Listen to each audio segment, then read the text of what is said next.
भारत में चिंताओं के बीच श्रीलंका पहुंचा चाइनीज वेसल।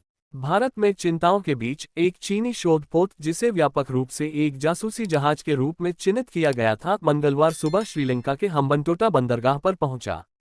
जहाज युआन वांग -5 को सप्ताहांत में श्रीलंका बंदरगाह पर पहुंचने की मंजूरी दी गई थी। युआन वांग -5 का उपयोग चीन की पीपुल्स लिबरेशन आर्मी पीएलए द्वारा उपग्रहों और बैलिस्टिक मिसाइलों को ट्रैक करने के लिए किया जाता है। कहा जाता है कि जहाज पर करीब 2000 नाविक सवार थे। श्रीलंका के विदेश मामलों के मंत्रालय ने एक बयान में कहा, सभी सामग्री पर विचार करने के बाद 13 अगस्त 2022 को चीन के जनवादी गणराज्य के दूतावास को 16 से 22 अगस्त 2022 तक जहाज के स्थगित आगमन के लिए मंजूरी दे दी गई थी। हम्बनटोटा बंदरगाह को चीन ने 99 साल के पट्टे पर चीन द्वारा कर्ज की अदला बदली पर लिया है। यह अपने स्थान के कारण रणनीतिक रूप से महत्वपूर्ण माना जाता है।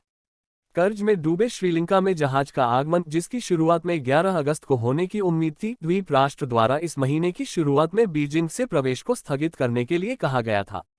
हालांकि इसके बाद चीन की तीखी प्रतिक्रिया हुई, जिसमें कहा गया कि कुछ देशों के लिए कोलंबो पर दबाव डालने और उसके आंतरिक मामलों में घोर हस्तक्षेप करने के लिए तथाकथित सुरक्षा चिंताओं का हवाला देना पूरी तरह से अनुचित था।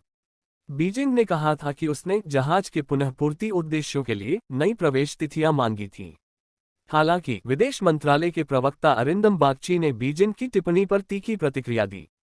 हम भारत के बारे में बयान में आक्षेपों को खारिज करते हैं। श्रीलंका एक संप्रभु देश है और अपने स्वतंत्र निर्णय लेता है, बागची ने कहा था। जहां तक चीन संबंधों का संबंध है, हमने संबंधों के विकास के आधार के रूप में आपसी सम्मान, आपसी संवेदनशीलता और आपसी हितों की आवश्यकता पर लगातार जोर दिया है। इस वीडियो को देखने के लिए धन्यवाद।